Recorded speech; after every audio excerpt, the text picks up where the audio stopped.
প্রিয়জনের সঙ্গে ছুটি উদযাপনে আপন নিড়ে ফিরছেন নগরবাসী। ঝুঁকি নিয়ে ট্রেনের ছাদে যাত্রী পরিবহন, মহাসড়কেও গাড়ির চাপ, লঞ্চে মানুষ বোঝায় বেশি ভাড়া নিলে ব্যবস্থা। দক্ষতার সঙ্গে নানা সংকট মোকাবিলা করছে সরকার। বাড়েনি জ্বালানি তেলের দাম, পরিশোধ হয়েছে কারখানার বেতন। চলতি বছরই স্থানীয় নির্বাচনের ঘোষণা বিএনপি মহাসচিবের। এবং চট্টগ্রাম বন্দরে এলপিজি এলএনজি বাহী আরও 5টি জাহাজ। মধ্যপ্রাচ্যে যুদ্ধ শুরুর পর 14 দিনে দেশে এসেছে 24 জ্বালানিবাহী জাহাজ। চলছে খালাস।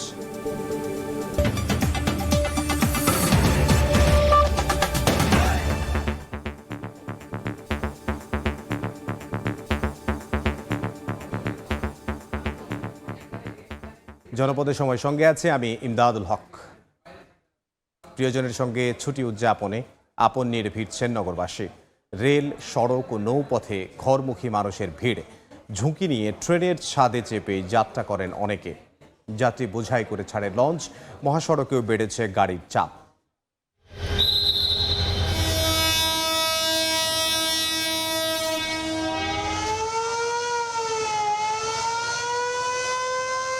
প্রিয়জনের সঙ্গে ঈদ উদযাপনে আপন নীড়ের পানে নগরবাসী। ইটকাঠের যান্ত্রিক নগরকে আপাতত ছুটি দিয়ে পথে পথে উৎসবের যাত্রা।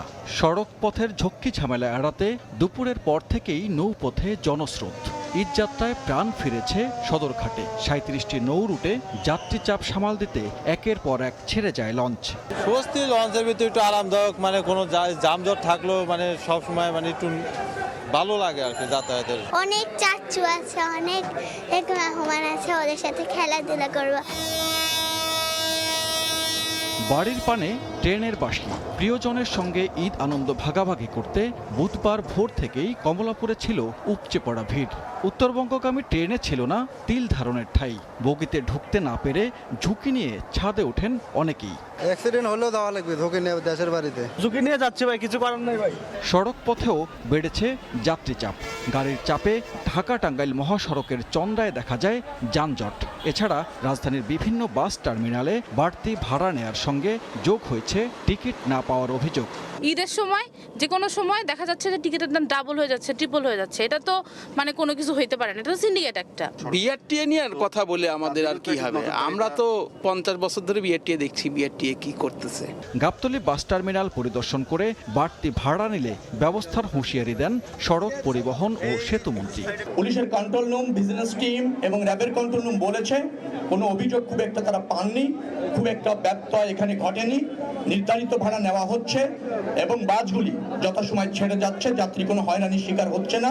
এদিকে পাটুরিয়া, দৌলতদিয়া ও আরিচা কাজিরহাট নৌ রুটে দুপুরের পর থেকে যাত্রীদের ঢল নামলে ফেরি ও লঞ্চ সংকটে দেখা দেয় দুর্ভোগ। সানবীর রূপল, সময় সংবাদ, ঢাকা।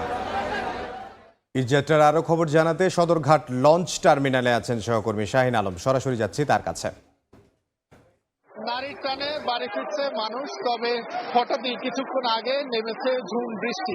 এই বৃষ্টি অনেকটা ভোগান্তির কারণ হয়েছে যারা ঘরমুখী মানুষ রয়েছেন তাদের জন্য। বিশেষ করে যারা বিভিন্ন গন্তব্য থেকে এসে সদরঘাট লঞ্চ টার্মিনালে আসছেন তারা এই বৃষ্টির কবলে পড়েছেন। আমরা দেখছি যে লঞ্চ টার্মিনালে যে ঘরমুখী মানুষরা রয়েছে তারা এদিক সেদিক দিক বেদিক ছোটাছুটি করছেন। কেউ লঞ্চে উঠে গিয়ে বসছেন, কেউ আবার লঞ্চের আশেপাশে যে কোথাও দাঁড়াবেন সে পরিস্থিতি কিন্তু নেই। ঈদযাত্রার আজকে দ্বিতীয় দিন সকাল থেকে আমরা দেখেছি ঘরমুখী মানুষকে নিয়ে দক্ষিণাঞ্চলের বিভিন্ন রুটে যাত্রীরা ছেড়ে যাচ্ছেন এবং যাত্রীরা যেটি বলছিলেন যে অন্যান্য বারের তুলনায় অনেকটা স্বস্তির সঙ্গে কিন্তু এবারের ঈদযাত্রা হচ্ছে এবং কিছু কিছু যাত্রীরা অবশ্যই অসন্তোষ প্রকাশ করেছেন। তারা যেটি বলছেন যে কয়েকটি রুটে নির্দিষ্ট সময় লঞ্চ কিন্তু ছেড়ে যায়নি, খানিকটা বিলম্বে সেই গন্তব্যে লঞ্চ ছেড়ে যায়। পাশাপাশি আমরা এখন পর্যন্ত যেটি দেখছি যে আমরা বরিশাল রুটে যে লঞ্চগুলো ছেড়ে যায় সেই টার্মিনালের পাশটিতে আমরা অবস্থান করছি এবং এই লঞ্চগুলো, বরিশালের লঞ্চগুলো এখন ছেড়ে যাচ্ছে কয়েকটি লঞ্চ ছেড়েছে এবং ধাপে ধাপে অন্যান্য যে লঞ্চগুলো রয়েছে সেগুলো খানিক বাদে 8টা 9টা 10টা ধাপে ধাপে সে লঞ্চগুলো ছেড়ে যাবে।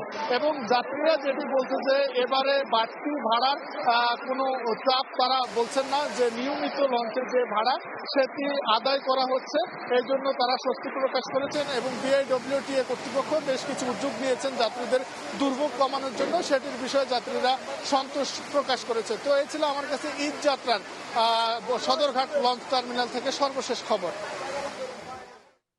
সদরঘাট থেকে সহকর্মী শাহিন আলম। বগুড়ায় নীলসাগর এক্সপ্রেসের লাইনচ্যুত বগি উদ্ধারে কাজ চলছে। এই মুহূর্তে দুর্ঘটনাস্থলে আছেন সহকর্মী আব্দুল আওয়াল, সরাসরি যাচ্ছি তার কাছে। বগুড়ার সান্তাহারে দুর্ঘটনা কবলিত নীলসাগর এক্সপ্রেস উদ্ধারে কিন্তু গত 1 ঘন্টা আগে থেকেই যে পাবনাতে ঈশ্বরদী থেকে যে উদ্ধারকারী ট্রেন সেটি কিন্তু তাদের উদ্ধার কার্যক্রম শুরু করেছে। এবং যেই 9টি বগি আসলে এখন পর্যন্ত লাইনচ্যুত হয়েছে তার মধ্যে কিন্তু ইতিমধ্যে একটি বগি আসলে লাইন থেকে সরিয়ে কিন্তু আসলে পাশে রেখে দেওয়া হয়েছে এবং আরও একটি দুর্ঘটনা কবলিত রেল বগি কিন্তু উদ্ধারের জন্য উদ্ধারকারী ট্রেন তাদের কার্যক্রম চালিয়ে যাচ্ছে। এবং দর্শক আরও কিছু তথ্য আপনাদেরকে জানিয়ে রাখি যে ইতিমধ্যে কিন্তু উত্তরবঙ্গে যে রেল ব্যবস্থা সেখানে কিন্তু আসলে অচল অবস্থা দেখা দিয়েছে। জয়পুরহাটে কিন্তু ঢাকাগামী এবং রাজশাহীগামী 2টি ট্রেন আসলে আটকে আছে স্টেশনে যাত্রীরা, এবং সান্তাহার জংশনে কিন্তু 2টি ট্রেনের যাত্রীরা কিন্তু আটকে ছিল ইতিমধ্যেই। তাদের মধ্যে একটি ট্রেনের যাত্রীদেরকে আসলে প্রায় 2 কিলোমিটার হেঁটে এই দুর্ঘটনা কবলিত জায়গা পেরিয়ে কিন্তু আরেক অংশ থেকে ছাতিয়ানতলা যে স্টেশন আছে সেখান থেকে আরেকটি ট্রেন তাদেরকে উদ্ধার করে নিয়ে আসলে উত্তরবঙ্গের দিকে রওনা দিয়েছে। এবং এখন পর্যন্ত যে এই নীলসাগর এক্সপ্রেসটি যেটি আসলে দুর্ঘটনা কবলিত হয়েছে আমরা নিশ্চিত করেছি প্রায় শতাধিক যাত্রী যারা ছিল ঈদ যাত্রায় তারা কিন্তু আহত হয়েছেন। এবং আহতরা প্রত্যেকেই যেই নগর সদর হাসপাতাল রয়েছে, আদমদীঘি উপজেলা স্বাস্থ্য কমপ্লেক্স আছে সেখানে কিন্তু তারা চিকিৎসাধীন আছে। তবে এদের মধ্যে কিন্তু গুরুতর অবস্থায় কেউ নেই, অর্থাৎ শঙ্কার ব্যাপারটি নেই বললেই চলে। এর পাশাপাশি কিন্তু দুর্ঘটনার যে ঘটনা তদন্তে এখানে যে রেলের কর্মকর্তারা আছেন তারা রেলের যে চিফ ইঞ্জিনিয়ার আছেন তাকে প্রধান করে 4 সদস্যের একটি কমিটি গঠন করা হয়েছে। এর পাশাপাশি সান্তাহার রেলওয়ে জংশনের যিনি এখানে সহকারী স্টেশন মাস্টার আছে দায়িত্ব অবহেলার কারণে তাকে সাময়িক অব্যাহতি দেওয়া হয়েছে। এবং এখন থেকে কতক্ষণ নাগাদ আসলে এখানে উদ্ধার কার্যক্রম শেষ হবে বা কতক্ষণের মধ্যে আসলে উত্তরবঙ্গের সঙ্গে ঢাকার রেল যোগাযোগ স্বাভাবিক হয়ে এ নিয়ে কিন্তু এখন পর্যন্ত রেল কর্তৃপক্ষের কাছ থেকে কোনো আশানুরূপ বাণী পাওয়া যায়নি। তো বগুড়া থেকে এই ছিল এখন পর্যন্ত আমার কাছে সর্বশেষ। বগুড়া থেকে সহকর্মী আব্দুল আওয়াল। ঢাকা থেকে নীলফামারী যাওয়ার পথে বগুড়ায় নীলসাগর এক্সপ্রেসের 9টি বগি লাইনচ্যুত হয়েছে। এতে আহত হয়েছেন শতাধিক যাত্রী। ঢাকার সঙ্গে উত্তরাঞ্চলের 7 জেলার যোগাযোগ বন্ধ রয়েছে।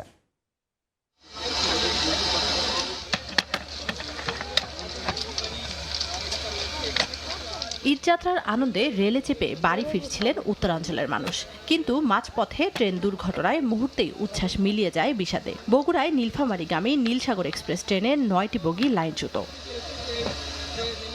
ঢাকা থেকে সকালে ছেড়ে যাওয়া এক্সপ্রেস ট্রেনটি সান্তাহারের তিলকপুরে পৌঁছালে হঠাৎ একে একে 9টি বগি লাইনচ্যুত হলে শতাধিক যাত্রী আহত হন। এমন বিকট শব্দ, আমরা দৌড়ে আসছি, আর দেখি ধুলা অন্ধকার। সাথে ছিল তারা হুড়াহুড়ি করে লাফ দেওয়ার পরে। স্থানীয়রা বলছে মঙ্গলবার রাতে ওই এলাকায় রেল লাইনের 6 ইঞ্চি ফাটল দেখা যায়। রেলওয়ে সংশ্লিষ্ট দপ্তরে জানানো হলে বেশ কয়েকজন কর্মী ফাটল ধরা ওই স্থানে মেরামত কাজ করছিলেন। সতর্কতামূলক ব্যবস্থার জন্য প্রতিটি ট্রেনকে দেওয়া হচ্ছিল সিগন্যাল, কিন্তু নীলসাগর এক্সপ্রেস ওই সিগন্যাল অমান্য করায় এই দুর্ঘটনা। এখানে ট্রেনটা ধীরে যাওয়ার কথা ছিল, কিন্তু ট্রেনটা অনেক জোরে আসছে, আসার কারণে দুর্ঘটনা ঘটছে। রেলওয়ে বলছে দুর্ঘটনার কারণে ঢাকার সঙ্গে বগুড়া ও রংপুর সহ উত্তরাঞ্চলের 7 জেলায় রেল যোগাযোগ বন্ধ রয়েছে। আমাদের 4টা ইউনিটে টোটাল 47 জন ভিকটিমকে রেস্কিউ করে ফার্স্ট এইড দিয়ে আমরা নওগাঁ সদর হসপিটালাইজ করেছি। 4 জনের তদন্ত টিম হয়েছে, chief engineer, chief signal engineer, chief mechanical engineer আর চিফ অপারেটিং সুপারিনটেন্ডেন্ট। পাবনার ঈশ্বরদী থেকে উদ্ধারকারী ট্রেন পৌঁছেছে ঘটনাস্থলে। শুরু হয়েছে নীলসাগর এক্সপ্রেসের উদ্ধার অভিযান। এ ঘটনায় এখনও ঢাকাগামী পঞ্চগড় এক্সপ্রেস ও রাজশাহীগামী তিতুমির এক্সপ্রেস আটকে আছে। এছাড়া সান্তাহার জংশনে উত্তরাঞ্চলগামী 2টি ট্রেনও ছেড়ে যেতে পারেনি। সময় সংবাদ, বগুড়া। মধ্যপ্রাচ্য যুদ্ধের প্রভাব সহ সরকার নানা সংকট মোকাবিলায় দক্ষতা দেখিয়েছে বলে মন্তব্য করেছেন বিএনপি মহাসচিব মির্জা ফখরুল ইসলাম আলমগীর। তিনি বলেছেন, জ্বালানি সংকট সত্ত্বেও তেলের দাম বাড়েনি দেশে। রাতে দলের গুলশান কার্যালয়ে ব্রিফিং করেন স্থানীয় সরকার মন্ত্রী। চলতি বছরে স্থানীয় সরকার নির্বাচন হবে বলেও জানান মির্জা ফখরুল। বিএনপির গভর্নমেন্টে যখনই আসে তখনই একটা করে ঝামেলা আসে আর কি, এর আগেও দেখা গেছে। এবার তো বড় এসছে আপনার ইরান যুদ্ধ, এই যুদ্ধের ফলে যে আপনার তেলের দাম টাম বেড়ে গিয়ে তো একটা বড় রকমের সমস্যা তৈরি হয়েছে। বাট আল্লাহর হুকুমে এখন পর্যন্ত কিন্তু খুব বলা যেতে পারে যে যোগ্যতার সঙ্গে এই জিনিসগুলোকে মোকাবেলা করা গেছে, চ্যালেঞ্জগুলো মোকাবেলা করা গেছে। তার মধ্যে সবচেয়ে বড় হচ্ছে যে তেলের দাম এখনো বাড়েনি। সৌদি আরবে ইরানের ক্ষেপণাস্ত্র হামলায় আহত বাংলাদেশি যুবক আবদুল্লাহ আল মামুনের মৃত্যু হয়েছে। স্বজনরা জানান, গত ৮ মার্চ বিকেলে সৌদি আরবের আল খারিজ শহরের আল তোয়াইক বলদিয়া কোম্পানির একটি শ্রমিক ক্যাম্পে ক্ষেপণাস্ত্র হামলায় মামুন গুরুতর আহত হন। এরপর থেকে সৌদি আরবের একটি হাসপাতালে চিকিৎসাধীন ছিলেন তিনি। ১৭ মার্চ রাতে লাইফ সাপোর্টে থাকা অবস্থায় মামুনকে মৃত ঘোষণা করেন চিকিৎসক। মরদেহ দ্রুত দেশে ফিরিয়ে আনার দাবি জানান স্বজনরা।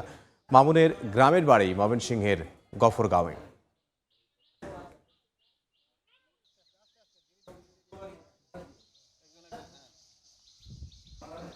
মধ্যপ্রাচ্য সংঘাতে হরমুজ প্রণালী বন্ধ থাকার পরও জ্বালানি তেল ও এলএনজি নিয়ে আরও 5টি জাহাজ ভিড়েছে চট্টগ্রাম বন্দরে। সকাল থেকে শুরু হয়েছে খালাস। চট্টগ্রাম বন্দরের ডলফিন জেটিতে একে একে ভিড়ল জ্বালানিবাহী 3টি জাহাজ। বুধবার সকাল 8টা থেকে শুরু হয় জাহাজে করে আমদানিকৃত জ্বালানি টার্মিনালে পাঠানো। জ্বালানি তেলের খালাস এবং সরবরাহ নিরাপত্তার নিশ্চিতে মোতায়েন রয়েছে বাংলাদেশ নৌবাহিনী। বাকি 2টি জাহাজ রয়েছে বন্দরের বহির্নোঙরে। হাই সালফার ফুয়েল অয়েলবাহী জাহাজ লেডি অফ ডোরিয়া এবং এসসি গোল্ড ওশান নামের জাহাজ দুটি সিঙ্গাপুর থেকে আসলো। এলএনজিবাহী প্রাচীনামী জাহাজটি এসেছে অস্ট্রেলিয়া থেকে। মূলত সমুদ্রগামী জাহাজে বিক্রির পাশাপাশি বিদ্যুৎ কেন্দ্রের জ্বালানি হিসেবে ব্যবহারের জন্য আনা হয়েছে high sulphur fuel oil. Chittagong বন্দরে মার্চ মাসের শুরু থেকে এ পর্যন্ত প্রায় 18টি জাহাজ, জ্বালানিবাহী জাহাজ, তাদের মালামাল খালাস করে চলে গেছে এবং বর্তমানে এই মুহূর্তে আমাদের আউটার অ্যাঙ্কারেজ সহ বন্দরের জলসীমায় 5টি জাহাজ তাদের জ্বালানি কার্গো আনলোডিংয়ের কাজ করছে। অবশ্য আগামী 20 থেকে 23 মার্চের মধ্যে চট্টগ্রাম বন্দরে আসবে অ্যাঙ্গোলা থেকে এলএনজিবাহী জাহাজ সেনেগাল বেঙ্গোলিয়া, ওমানের এলপিজিবাহী জাহাজ বিউক বুরনহাম এবং মালয়েশিয়ার মর্নিং জান। এছাড়া বেস ওয়েল নিয়ে এবি অলিভিয়া জাহাজটি আসবে থাইল্যান্ড থেকে। মধ্যপ্রাচ্য যুদ্ধের এই অস্থির সময়ে জ্বালানি তেল সংগ্রহ করা এবং সেই জ্বালানি তেল বাংলাদেশে এনে খালাস এবং সারা দেশে সরবরাহ ব্যবস্থা স্বাভাবিক রাখা এখন কঠিন চ্যালেঞ্জ। এর সব কিছুতেই উত্তরণ ঘটছে বাংলাদেশ। বিভিন্ন দেশ থেকে সংগ্রহ করছে জ্বালানি তেল এবং খালাস হচ্ছে বন্দরের উপকূলীয় এলাকায়। চট্টগ্রাম বন্দরের ডলফিন জেটি থেকে কমল দে, সময় সংবাদ। দেখছেন জনপদের সময়। চাঁদপুরের 3 নদীর মোহনায় অবৈধ স্থাপনা উচ্ছেদে অভিযান চালিয়েছে জেলা প্রশাসন ও পৌরসভা। সকালে পদ্মা, মেঘনা ও ডাকাতিয়ার মিলনস্থল বড় স্টেশনে 3 জন নির্বাহী ম্যাজিস্ট্রেটের নেতৃত্বে অভিযান পরিচালিত হয়। চাঁদপুর পৌরসভা প্রশাসক জানায়, প্রাকৃতিক সৌন্দর্য নির্ভর এই এলাকার আদি রূপ ফিরিয়ে আনতেই এই উদ্যোগ নেওয়া হয়েছে।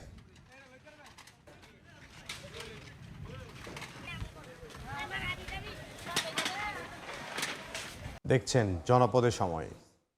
ঈদের ছুটিতে পর্যটকদের বরণ করতে প্রস্তুত সিলেটের পর্যটন ব্যবসায়ীরা। প্রস্তুত করা হয়েছে সব হোটেল, মোটেল, রিসোর্ট। সঙ্গে রয়েছে সব ধরনের পরিবহন। পর্যটকদের নিরাপত্তা নিশ্চিতে ব্যবস্থা নিয়েছে প্রশাসন। এ সময়ে 15 থেকে 20 লাখ পর্যটকের সমাগমের আশা করছেন সংশ্লিষ্ট ব্যবসায়ীরা। দিগেন সিংহের ছবিতে বিস্তারিত জানাচ্ছেন অপু বণিক।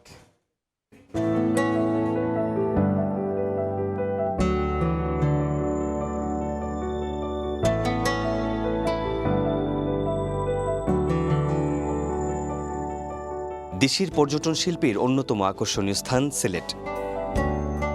ঈদ উল ফিতরের ছুটিতে পর্যটকদের বরণ করতে এরই মধ্যে প্রস্তুতি নিয়েছেন পর্যটন ব্যবসায়ীরা। প্রস্তুত করা হয়েছে সব হোটেল, মোটেল, রিসোর্ট। প্রতি বছর ঈদের সময় ভালো একটা হেডিক পড়ে, অনেক সময় আমরা রুমকে গেস্ট দিতেও পারি না, ফুল হাউস থাকে। পরিবহন ব্যবসাটাকে যাতে ঘুরে দাঁড়াতে পারি সেই দিকে মালিক এবং শ্রমিকরা, গাড়ি, পরিবহন সবকিছু নিয়ে আমরা প্রস্তুতি গ্রহণ করেছি। পর্যটকদের নিরাপত্তা নিশ্চিতে ব্যবস্থা নিয়েছে প্রশাসন। প্রত্যেকটা স্পটেই সার্বক্ষণিক টহল ডিউটিরত টুরিস্ট পুলিশ থাকবে। কোনো ধরনের নিরাপত্তা ঘাটতি না হয় সেই ক্ষেত্রে টুরিস্ট পুলিশ, আমাদের পুলিশ, বিজেপি, আমরা সবাই এর জন্য আমরা সহযোগিতা করব। এবার ঈদুল ফিতর মৌসুমে অন্তত 15 থেকে 20 লাখ পর্যটকের সমাগমের আশা করছেন সংশ্লিষ্ট ব্যবসায়ীরা। অপু বণিক, সময় সংবাদ, সিলেট। জনপদের সময়ের শীর্ষ সংবাদগুলো জানিয়ে দিচ্ছি আরও একবার। প্রিয়জনের সঙ্গে ছুটি উদযাপনে আপন নিড়ে ফিরছেন নগরবাসী। ঝুঁকি নিয়ে ট্রেনের ছাদে যাত্রী পরিবহন, মহাসড়কেও গাড়ির চাপ, লঞ্চে মানুষ বোঝায় বেশি ভাড়া রেলে ব্যবস্থা এবং দক্ষতার সঙ্গে নানা সংকট মোকাবিলা করছে সরকার। বাড়েনি জ্বালানি তেলের দাম, পরিশোধ হয়েছে কারখানার বেতন। চলতি বছরই স্থানীয় নির্বাচনের ঘোষণা বিএনপি মহাসচিবের।